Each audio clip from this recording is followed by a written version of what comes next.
শুভ সকাল প্রিয় ছাত্রছাত্রী। নলতা অংশনিয়া মিশন রেসিডেন্সিয়াল ডিগ্রি কলেজের পক্ষ থেকে তোমাদেরকে আবারও অনলাইন ক্লাসে স্বাগত। আমি আজকে একাদশ শ্রেণীর প্রথম অধ্যায় থেকে সমাজকর্মের বৈশিষ্ট্য নিয়ে আলোচনা করব। তোমরা জানো আমি কয়েকটা ক্লাস নিয়েছি, তো প্রথম অধ্যায় থেকে আমরা সমাজকর্ম সংজ্ঞা এবং সমাজকর্মের লক্ষ্য উদ্দেশ্য নিয়ে আলোচনা করেছিলাম। আমরা আজকে আলোচনা করব সমাজকর্মের বৈশিষ্ট্য।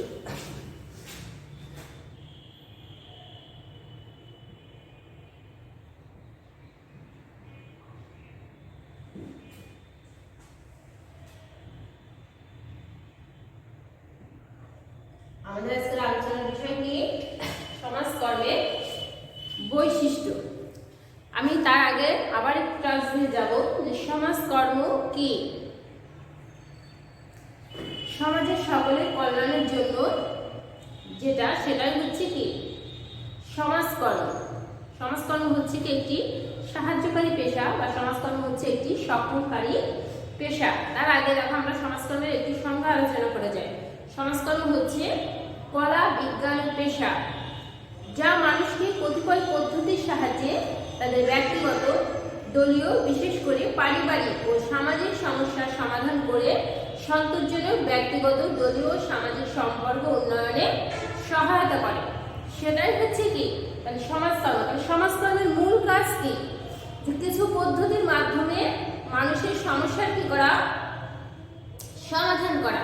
মূলত সেটাই হচ্ছে সমাজকর্ম। তাহলে আজ আমরা আলোচনা করব সমাজকর্মের প্রকৃতি ও বৈশিষ্ট্য। তাহলে আজ আমাদের আলোচনার বিষয় কি? সমাজকর্মের প্রকৃতি ও বৈশিষ্ট্য। তার আগে আমাদের জানা দরকার সমাজকর্মের ইংরেজি কি। সমাজকর্মের ইংরেজি হচ্ছে সোশ্যাল ওয়ার্ক, অর্থাৎ সোশ্যাল ওয়ার্ক হচ্ছে সমাজকর্ম। তাহলে সমাজকর্মের প্রকৃতি কি? সমাজকর্মের প্রকৃতি হচ্ছে এর স্বভাব, ধরন, রূপ। সমাজকর্ম একটি সেবামূলক সক্ষমকারী পেশা। তাহলে সমাজকর্ম কি হচ্ছে একটি সেবামূলক সক্ষমকারী পেশা যা নিজস্ব জ্ঞান ভান্ডার, বৈশিষ্ট্য, নীতি ও মূল্যবোধে সমৃদ্ধ। তাহলে কি সমাজকর্ম কি? নিজস্ব জ্ঞান ভান্ডার, বৈশিষ্ট্য, নীতি ও মূল্যবোধে সমৃদ্ধ। পেশাদার সমাজকর্মীরা একে অবলম্বন করে তাদের জীবিকা নির্বাহ করে। যারা পেশাদার সমাজকর্মী আছে তারা কি করে? একে অবলম্বন করে তাদের কি করে? জীবিকা নির্বাহ করে। আর আমরা জানি পেশা এবং পেশার সংজ্ঞা কি, অর্থাৎ জীবিকা অর্জনের বিশেষ পন্থাই হচ্ছে কি পেশা। তাই পেশাদার সমাজকর্মীরা একে অবলম্বন করে কি করে? জীবিকা নির্বাহ করে। তারা বিজ্ঞান ভিত্তিক পদ্ধতি, কলাকৌশল প্রভৃতি প্রয়োগ করে ব্যক্তি, দল ও সমষ্টি কোনো জিনিস বা বিষয়কে উপস্থাপিত করে। সেটাই হচ্ছে কি সমাজকর্মের প্রকৃতি। এখন আমরা চলে যাব সমাজকর্মের বৈশিষ্ট্য। সমাজকর্মের বৈশিষ্ট্য হচ্ছে এর নিজস্ব পরিচিতি। তাহলে সমাজকর্মের বৈশিষ্ট্য হচ্ছে কি? এর নিজস্ব পরিচিতি, যাতে বিশেষভাবে কোনো জিনিস বা বিষয়কে উপস্থাপিত করা হয়। অর্থাৎ বিশেষভাবে কোনো বিষয় বা একে কি করা হয়? উপস্থাপন করা হয়। তাহলে সমাজকর্মের বৈশিষ্ট্যগুলো বিভিন্ন সমাজবিজ্ঞানী বিভিন্নভাবে সমাজকর্মের সংজ্ঞা ব্যক্ত করেছে। তোমরা জানো সমাজকর্ম হচ্ছে একটি সাহায্যকারী ও সক্ষমকারী পেশা যা ব্যক্তি, দল ও সমষ্টির সমস্যা সমাধানে কি করে থাকে? সহায়তা করে থাকে। সেক্ষেত্রে বিভিন্নতা শুধু তাই নয়, ব্যক্তি, দলের সমষ্টির সমস্যা মোকাবেলা ও শারীরিক কর্ম প্রচেষ্টাকে সক্ষম করে তোলে। এখন আমরা চলে যাব যে সমাজকর্মের বৈশিষ্ট্যগুলো কি কি। প্রথম বৈশিষ্ট্য হচ্ছে সাহায্যকারী ও সক্ষমকারী পেশা।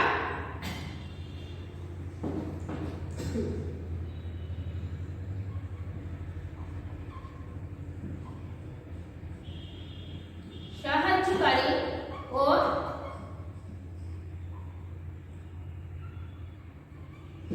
সক্ষমকারী পেশা। তাহলে প্রথম পয়েন্ট হচ্ছে কি? সাহায্যকারী ও সক্ষমকারী পেশা।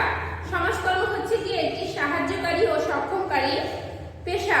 সমস্যাগ্রস্ত ব্যক্তির সমস্যা সমাধানে সহায়তা দেয়। কিভাবে দেয়? বিভিন্ন পদ্ধতির মাধ্যমে সহায়তা দেয়। যারা সমস্যাগ্রস্ত ব্যক্তি তাদেরকে কি করে? এমনভাবে সাহায্য করে যাতে তারা কি করে নিজেরাই নিজেদের সমস্যা মোকাবিলা করতে পারে এবং সমাজে স্বনির্ভরভাবে বেঁচে থাকতে পারে। সেটাই হচ্ছে কি সাহায্যকারী ও সক্ষমকারী পেশা। তাহলে এমন একটি পেশা যে কি করে, যে ব্যক্তি সমস্যাগ্রস্ত তাদেরকে এমনভাবে সহায়তা করা হবে, তাদের ভিতর যে প্রতিভাটা আছে সেই প্রতিভা এমনভাবে জাগ্রত করা হবে যাতে সে নিজের সমস্যার গুরুত্ব উপলব্ধি করে নিজের সমস্যা নিজেই সমাধান করতে পারে। সেটাই হচ্ছে সাহায্যকারী এবং সক্ষমকারী পেশা। পরেরটা হচ্ছে কি সমস্যা সমাধান প্রক্রিয়া।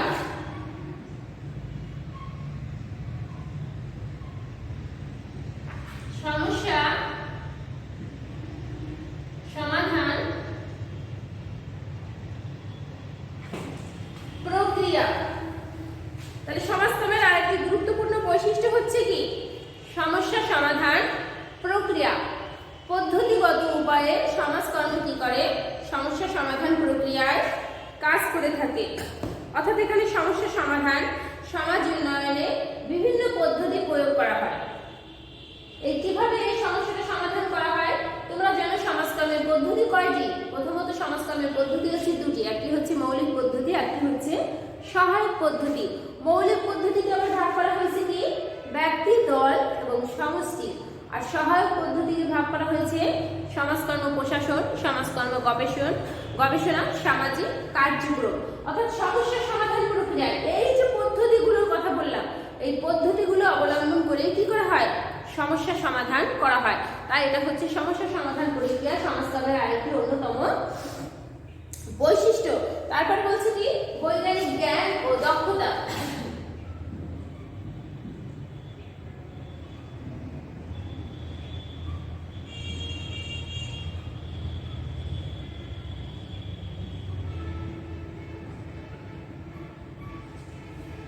বৈজ্ঞানিক জ্ঞান ও দক্ষতা। সমাজকর্ম বৈজ্ঞানিক জ্ঞান ও কারিগরি দক্ষতা নির্ভর। সমাজকর্ম হচ্ছে কি বৈজ্ঞানিক জ্ঞান ও কারিগরি দক্ষতা নির্ভর। সমাজকর্মীরা সুনির্দিষ্ট শিক্ষা কার্যক্রমের আওতায় দক্ষতা অর্জন করে কি করে এই পেশায় নিয়োগ প্রাপ্ত হয়। তাই এখানে কি দরকার, তাছাড়া তারা অর্জিত জ্ঞানকে তারা ব্যবহারে দক্ষতা লাভ করে। তারা কি করে জানো যে তাত্ত্বিক এবং ব্যবহারিক দুইটা জ্ঞানই এখানে দরকার।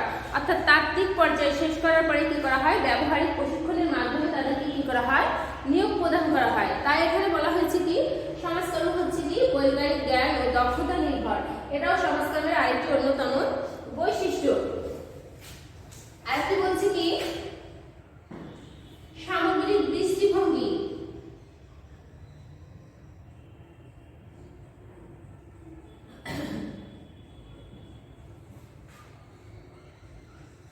সামগ্রিক দৃষ্টিভঙ্গি, সামগ্রিক বলতে আমরা কি বুঝি? সামগ্রিক বলতে আমরা কি বুঝি? সমাজকর্ম মানুষের অখণ্ড সত্তায় বিশ্বাসী। সমাজকর্ম কি মানুষের অখণ্ড সত্তায় বিশ্বাসী। অর্থাৎ মানুষের কোনো একদিককে নিয়ে সমাজকর্ম আলোচনা করে না। সমাজকর্ম কি করে না, মানুষের কোনো একদিককে নিয়ে আলোচনা করে। সে কি করে দৈহিক, মানসিক, সামাজিক, অর্থনৈতিক, আধ্যাত্মিক অর্থাৎ সব দিকই হচ্ছে কি সমাজকর্মের আলোচনার বিষয়। অর্থাৎ সব দিক থেকে অর্থাৎ যারা সমস্যাগ্রস্ত ব্যক্তি থাকবে তাদেরকে কি করা হয়, সামগ্রিক দৃষ্টিভঙ্গির আলোকে তাদের সমস্যার সমাধান দেওয়া হয়। আরেকটা বলছি কি বিজ্ঞান, কলা ও পেশার সমন্বয়।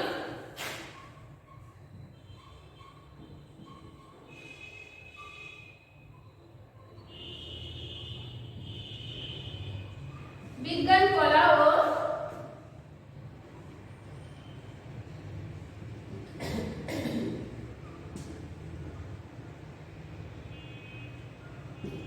বিজ্ঞান, কলা ও পেশার সমন্বয়।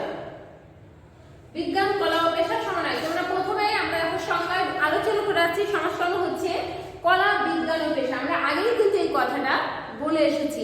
এখন বৈশিষ্ট্যের ভিতর দেখো সেই কথাটা চলে আসছে বিজ্ঞান, কলা ও পেশার সমন্বয়। সমাজকর্ম বিজ্ঞান, কলা ও পেশার সমন্বিত রূপ। এর সমস্যা সমাধান প্রক্রিয়া, কৌশল, পদ্ধতি প্রভৃতিতে বৈজ্ঞানিক পদ্ধতি অনুসরণ করা হয়। এখন সমস্যা সমাধানের ক্ষেত্রে কি করা হয়, বৈজ্ঞানিক পদ্ধতি অনুসরণ করা হয়। সেই বৈজ্ঞানিক পদ্ধতিগুলো কি আমরা আগে আলোচনা করে আসছি যে বৈজ্ঞানিক পদ্ধতি কি, বৈজ্ঞানিক পদ্ধতি হচ্ছে যেরকম মৌলিক পদ্ধতি, সহায়ক পদ্ধতি, আবার ব্যক্তি সমাজকর্ম, দল সমাজকর্ম, সমষ্টি সমাজকর্ম, এগুলোই হচ্ছে কি বৈজ্ঞানিক পদ্ধতি। তাই এটি বিজ্ঞান। অন্যদিকে এই প্রক্রিয়াকে সুচারুরূপে সম্পাদনে সমাজকর্ম কলা আশ্রয় নেয়। অর্থাৎ এই পদ্ধতিগুলোকে কি করা হয়, সুচারুরূপে সম্পাদন করা হবে কিভাবে, কলার আশ্রয়। আরেকটা বলছে কি পেশার সমন্বয়। আমরা জানি সমাজকর্ম হচ্ছে কি একটি পেশা, আমরা কিন্তু প্রথমেই জানি সমাজকর্ম হচ্ছে একটি সক্ষমকারী পেশা, এবং সমাজকর্ম কি করে বিভিন্ন বিজ্ঞানের জ্ঞান আহরণ করে নিজে একটি স্বয়ং সম্পূর্ণ বা সক্ষমকারী পেশা হিসেবে স্বীকৃতি পেয়েছে। আরেকটা বলছে কি মানব সম্পর্ক উন্নয়ন।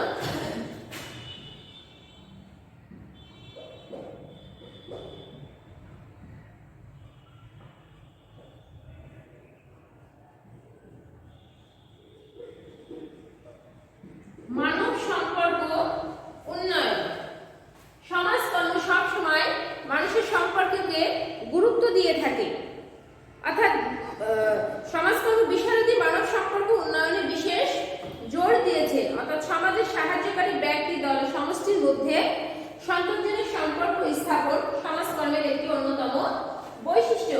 অর্থাৎ এই যে ব্যক্তি, দল এবং সমষ্টি আছে, এদের ভিতর যদি সম্পর্ক সুন্দর না থাকে তাহলে সমাজে কি সমস্যা কিন্তু লেগেই থাকবে। তাই সমাজকর্মী সবসময় চায় যে সমাজে যেন কোনো সমস্যার উৎপত্তি না হয়। তাই তিনি মানব সম্পর্কে উন্নয়নের ক্ষেত্রে বিশেষভাবে গুরুত্ব দিয়েছেন এবং জোর দিয়েছেন।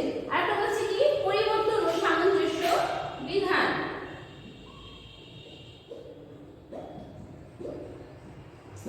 পরিবর্তন ও সামঞ্জস্য বিধান।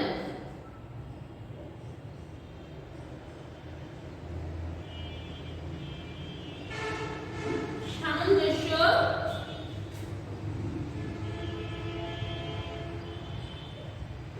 বিধান। পরিবর্তন ও সামঞ্জস্য বিধান। সমাজ সর্বদা কি পরিবর্তনশীল, অর্থাৎ সমাজ সর্বদা হচ্ছে পরিবর্তনশীল। এই পরিবর্তনের সাথে মানুষের কি করতে হবে, সামঞ্জস্য বিধান করে চলতে হবে। অর্থাৎ যে সমাজে এই পরিবর্তনের সাথে নিজেকে খাপ খাওয়াতে না পারবে সে বিভিন্ন ধরনের সমস্যার সম্মুখীন হবে। তাই বলছি কি যে পরিবর্তনের সাথে কি করতে হবে, সমাজকর্ম গঠনমূলক পরিকল্পিত পরিবর্তনে সবসময় কি করে বিশ্বাস করে। অর্থাৎ সেই পরিবর্তন হতে হবে কি গঠনমূলক হতে হবে, পরিকল্পিত হতে হবে। অর্থাৎ পরিকল্পনা ছাড়া যদি কোনো পরিবর্তন করা হয় দেখা যায় সেই পরিবর্তন সবসময় কি হয়, ক্ষতির কারণ হতে পারে। বেশিরভাগ ক্ষেত্রেই দেখা যায় আমি কোনো কাজ করব, সেই কাজটা কি পরিকল্পনা মাফিক যদি না করি সেই কাজটা দেখা যায় আমার বারবার দেখা যায় সমস্যা দেখা দেবে, আবার সেই কাজটা ভেঙে আবার আমাকে নতুন করে সিদ্ধান্ত নিতে হবে সেই কাজটা করার জন্য। তাই বলছে কি যে সমাজকর্ম সবসময় কি পরিকল্পিত পরিবর্তনে বিশ্বাস করে। আর তাছাড়া পরিবর্তনের ফলে সৃষ্টি অসামঞ্জস্যতা মোকাবেলা করে সমাজকর্ম মানুষকে খাপ খাওয়াতে সহায়তা করে। এই যে পরিবর্তনের ফলে যে সমাজে অনেক সময় দেখা যায় অসামঞ্জস্যতা দেখা দেয়, সেক্ষেত্রে সমাজকর্মী কি করে খাপ খাওয়াতে মানুষকে সহায়তা করে থাকে। আর এটা হচ্ছে সম্পদের সদ্ব্যবহার ও মানব সম্পদ উন্নয়ন।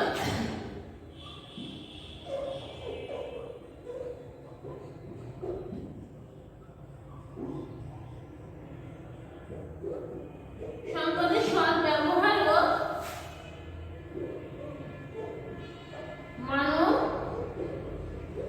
মানব সম্পদ উন্নয়ন।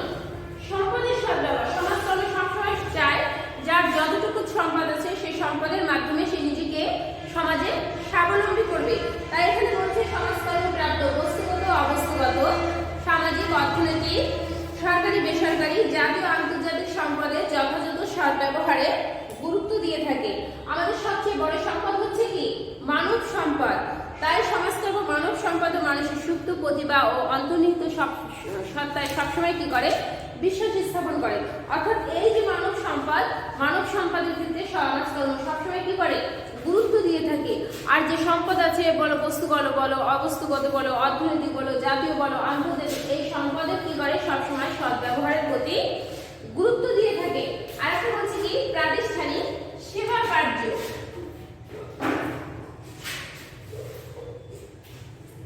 প্রাতিষ্ঠানিক সেবা কার্য। প্রাতিষ্ঠানিক সেবা কার্য কি, অর্থাৎ প্রতিষ্ঠানের মাধ্যমে সেবা প্রদান করা। প্রতিষ্ঠানের মাধ্যমে সেবা প্রদান করা। প্রদান করে। কিরকম? প্রতিষ্ঠানের মাধ্যমে সেবা প্রদান করে কিভাবে? কারণ তোমরা জানো যে সমাজকর্ম হচ্ছে কি একটি পেশা।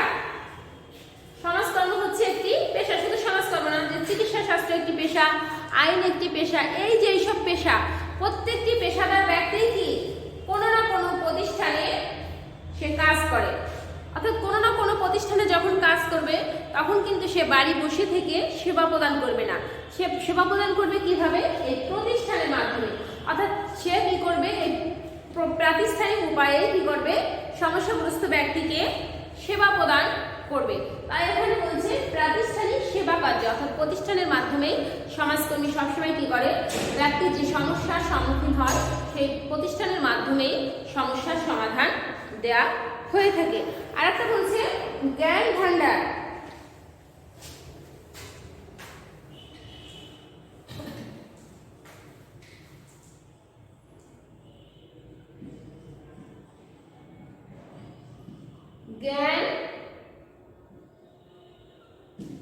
জ্ঞান ভান্ডার, সমাজকর্মের কি নিজস্ব জ্ঞান ভান্ডার রয়েছে। সমাজকর্ম বিশেষ জ্ঞান ভান্ডার রয়েছে। উল্লেখযোগ্য দিক হচ্ছে তাত্ত্বিক ও ব্যবহারিক। কারণ আমরা দেখো সমাজকর্ম পেশার যে বৈশিষ্ট্য ছিল সেখানে আমরা আলোচনা করে এসেছিলাম যে নির্দিষ্ট শিক্ষা কার্যক্রম, তারপর নিজস্ব জ্ঞান ভান্ডার আমরা আলোচনা করে আসছিলাম না? সেটার কথাই বলছে যে জ্ঞান ভান্ডার, সমাজকর্মের কি নিজস্ব জ্ঞান ভান্ডার রয়েছে এবং সে কি করে? বিভিন্ন বিজ্ঞান থেকে জ্ঞান আহরণ করে নিজের থেকে স্বয়ং সম্পূর্ণ জ্ঞান ভান্ডারে পরিণত হয়েছে। তাই এখানে কি ব্যবহারিক ও তাত্ত্বিক উভয় দিকে লক্ষ্য করা যায়। কারণ তোমরা জানো সমাজকর্ম কি করে? প্রাতিষ্ঠানিক উপায়ে সমস্যাগ্রস্ত ব্যক্তিকে সেবা প্রদান করে থাকে। অর্থাৎ যখন সে সেবা প্রদান করবে তখন কি তাত্ত্বিক শিক্ষার পাশাপাশি সে কিন্তু ব্যবহারিক ক্ষেত্রটাও প্রয়োগ করবে। এবং যারা সমাজকর্মে অধ্যয়ন করে, অনার্স মাস্টার্স কমপ্লিট করে, তাদেরকে কি করা হয়? 2 মাসের জন্য কি করা হয়? ব্যবহারিক শিক্ষার উপর বা মাঠ, যাকে বলে ফিল্ড ওয়ার্ক, অর্থাৎ মাঠ কর্ম শিক্ষা প্রশিক্ষণ করতে হয়। অর্থাৎ সেটা কথা বলছে যে তাত্ত্বিক ও ব্যবহারিক জ্ঞান অর্জন। আর একটা হচ্ছে কি পেশাগত সংগঠন।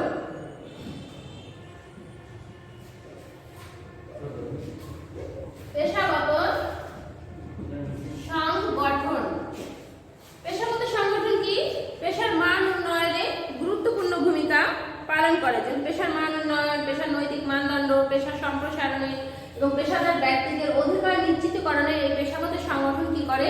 গুরুত্বপূর্ণ ভূমিকা পালন করে। তাই প্রতিটি পেশার ক্ষেত্রে পেশাগত সংগঠন থাকা অবশ্যই প্রয়োজন। অর্থাৎ প্রতিটি পেশার ক্ষেত্রে যদি পেশাগত সংগঠন না থাকে তাহলে পেশার মান উন্নয়ন কখনোই সম্ভব নয়। আর পেশাগত সংগঠন সমাজকর্মের আরেকটি অন্যতম বৈশিষ্ট্য। যেরকম আমেরিকার জাতীয় সমাজকর্মী সংগঠন কি? NASW হচ্ছে আমেরিকার জাতীয় পেশাগত সংগঠন। এটা হচ্ছে কি একটি পেশাগত সংগঠন যা কি করে? পেশাদার ব্যক্তিদের মান উন্নয়ন, তাদের অধিকার, তাদের মর্যাদা বৃদ্ধি এবং সম্প্রসারণের ক্ষেত্রে গুরুত্বপূর্ণ ভূমিকা পালন করে। আর একটা হচ্ছে কি পেশাগত সম্পর্ক।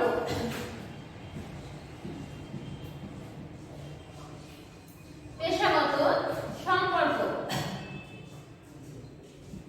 সমাজকর্মের পেশাগত সম্পর্কটা খুবই জরুরি। কারণ পেশাগত সম্পর্ক না হলে কখনোই সমস্যার সমাধান দেয়া কখনোই সম্ভব নয়। যে সমস্যাগ্রস্ত ব্যক্তি এবং যে সেবাদানকারী অর্থাৎ যে সমাজকর্মী তাকে কি করতে হবে? একটা র্যাপো গড়ে তুলতে হবে, অর্থাৎ পেশাগত সম্পর্ক গড়ে তুলতে হবে। অর্থাৎ এই পেশাগত সম্পর্ক গড়ে না তুললে যে সমস্যাগ্রস্ত ব্যক্তি তার যে সমস্যাগুলো আছে সে কিন্তু কখনোই কি সমাজকর্মীর কাছে কখনোই তার কথাগুলো ব্যক্ত করবে না। অর্থাৎ তার এই কথাগুলো ব্যক্ত করতে হলে কি করতে হবে? সমস্যাগ্রস্ত ব্যক্তির সাথে একটা সুন্দর সম্পর্ক গড়ে তুলতে হবে। তাই বলছি পেশাগত সম্পর্ক, এই সম্পর্কটা সমাজকর্মে কিন্তু অতি জরুরি। এই সম্পর্কটা না হলে কখনোই সমস্যার সমাধান দেওয়া কখনোই সম্ভব না। তাই বলছি পেশাগত সম্পর্কটা সমাজকর্মীর সাথে সমাজকর্মে পেশাগত সম্পর্ক স্থাপন আবশ্যক। পেশাগত সম্পর্ক ছাড়া কখনোই কোনো সমস্যার সমাধান করা সম্ভব নয়। যে কোনো সমস্যার সমাধান করতে গেলে এই পেশাগত সম্পর্ক আবশ্যক। তো ঠিক আছে, তোমরা নিশ্চয়ই আমার ক্লাস বুঝতে পেরেছো। ভালো থাকো, সুস্থ থাকো এই কামনায়।